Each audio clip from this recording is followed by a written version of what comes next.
আসসালামু আলাইকুম রহমতুল্লাহ বারাকাত।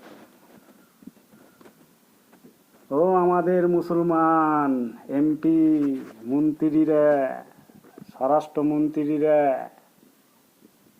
আর শুনে রাখো একটা কথা, তোমার দায়িত্ব প্রথম কি জানো?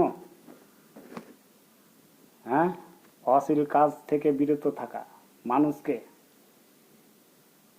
বলার। যারা এই সমাজে জেনায় লিপ্ত হয়ে থাকে তাদেরকে তোমরা শাস্তি দেওয়া দরকার। এক নম্বর কথা, ইসলাম ধর্ম যদি তোমরা ঠিকভাবে পালন করো। এক নম্বর হচ্ছে জেনা,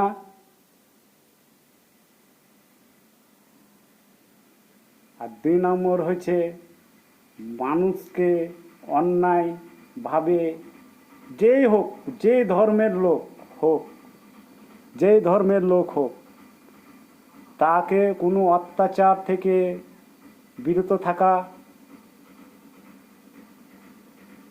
যে যার ধর্ম তে তার করবে।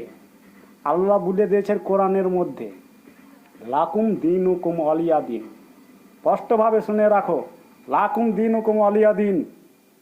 আল্লাহ বলছে তোমাদের ধর্ম তোমরা করো, ওদের ধর্ম ওদেরকে করতে দাও। বিচার করার মালিক হচ্ছে আল্লাহ, আমি আল্লাহ। আল্লাহ বলছেন।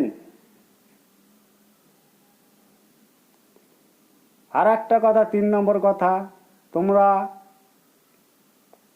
কাউরির দেবতাকে গালি দিবে না।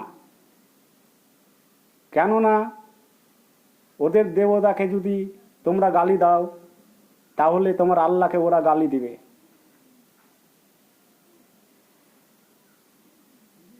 এই কথাগুলা এইগুলা সবই জানো, কিন্তু মনের বদমাইশি করছো তোমরা শুধু টাকার লোভে। আরে আজ আছে কাল নেই, তোমার টাকা থাকবে না তোমার সাথে।